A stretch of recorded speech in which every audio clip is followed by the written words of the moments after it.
ஓம். வாக்குண்டாம் நலமனமுண்டாம் மாமலரால் நோக்குண்டாம் மேனினுடங்காது பூக்கொண்டு துப்பார் திருமேனி தும்பிக்கையான் பாதம் தப்பாமல் சார்வார் தமக்கு பாலும் தெளிதேனும் பாகும் பருப்பும் இவை நாளும் கலந்து உனக்கு நான் தருவேன் கோலம் செய்துங்க கரிமுகத்து தூமணியே நீ எனக்கு சங்கத் தமிழ் மூன்றும் தா ஐந்து கரத்தனை யானை முகத்தனி இந்தின் இளம் பேரை போலும் ஏற்றனை நந்தி மகன் தனை ஞான கொழுந்தினை புந்தியில் வைத்தடி போற்றுகின்றேனே.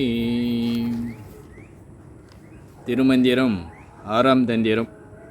இந்த ஆறாம் தந்திரத்தில் அப்பக்குவ நிலையை பற்றி இங்கே விளக்கி கூறுகிறார் திருமூல நாயனார் அவர்கள். இங்கே ஞானத்தின் உயர்ந்த நிலையை எடுத்து கூறுகிறார்.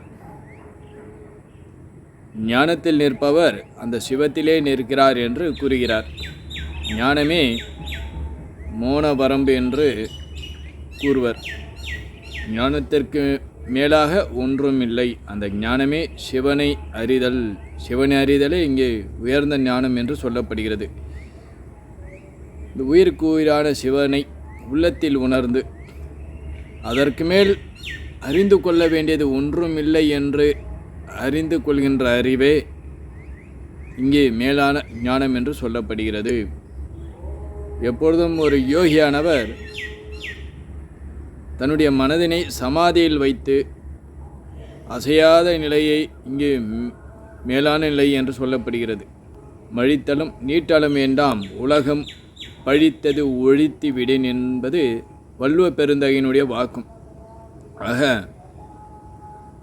எவர் ஒரு ஞானத்தில் இருக்கின்றாரோ அவர் இல்லறத்தில் இருந்தாலும் சரி துறவரத்தில் இருந்தாலும் சரி அவர் ஞானத்துடன் இருக்கும் பொழுது அதற்குரிய மேலான தன்மையை அவர் அடைகின்றார். சித்தம் சிவமாக செய்தவும் வேண்டாவால் சித்தம் சிவானந்தம் சேர்ந்தோர் சித்தம் சிவமாகவே சித்தி முக்தியாம் சித்தம் சிவமாதல் செய்தவ பேரே என்று கூறுகிறார். மேலும் அப்பக்குவன் நிலையை பற்றி கூறுகிறார். பக்குவமில்லாத ஒரு சிஷியனோ அல்லது குருவோ இருக்கும் பட்சத்தில் அதனை திருமூல நாயனார் குருடர்கள் இரு குருடர்கள் ஒருவருக்கு ஒருவர் வழி சொன்னது போன்று என்று விளக்கி கூறுகிறார். இந்த அப்பக்குவ நிலையில் பாடல் 1680 குருட்டினை நீக்கும் குருவினை கொள்ளார் குருட்டினை நீக்கா குருவினை கொள்வர் குருடும் குருடும் குருட்டாட்டமாடி குருடும் குருடும் குழி விழும் ஆரே என்று கூறுகிறார். பக்குவமற்றவன் சிவனை அறிய மாட்டான். எவன் ஒருவன் பக்குவம் உடையவனோ அவனே சிவனை அறிவான். அந்த பக்குவத்திற்கு மனமானது பக்குவப்பட வேண்டும். அதற்கு கர்ம யோகத்தை செய்ய வேண்டும். பற்றில்லாமல் உலக விஷயங்களில் அனைத்தும் ஈஸ்வரனுக்காக நான் செய்கின்றேன், அனைத்தும் அந்த இறைவனுக்காக நான் செய்கின்றேன் அப்படின்று அனைத்தையும் அவரிடத்தில் அர்ப்பணித்தல் இந்த ஞானமானது சித்திக்கும். குருவினுடைய அவசியத்தை இங்கு எடுத்து கூறுகிறார் திருமூல நாயனார் அவர்கள். ஒரு குருவானவர் எதற்காக, அந்த குரு எவ்வாறாக இருக்க வேண்டும்?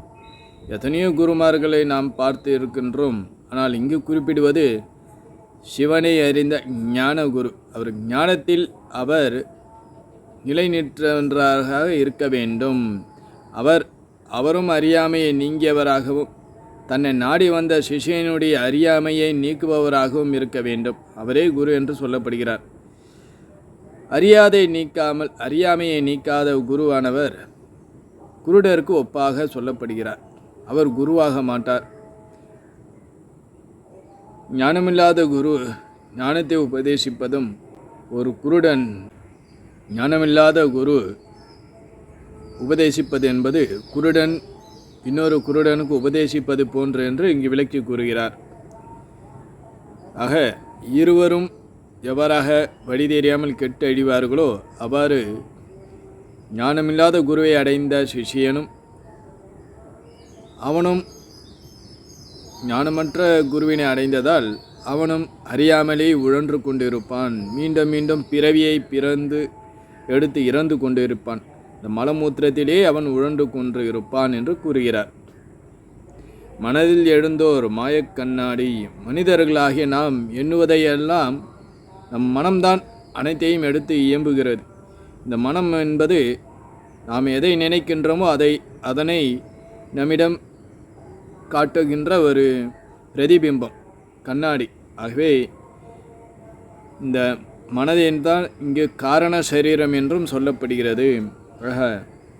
மனதின் எழுந்தோர் மாயக்கண்ணாடி என்று கூறுகிறார். இந்த மனதினை மாயக்கண்ணாடி என்று திருமூல நாயனார் அவர்கள் கூறுகிறார்.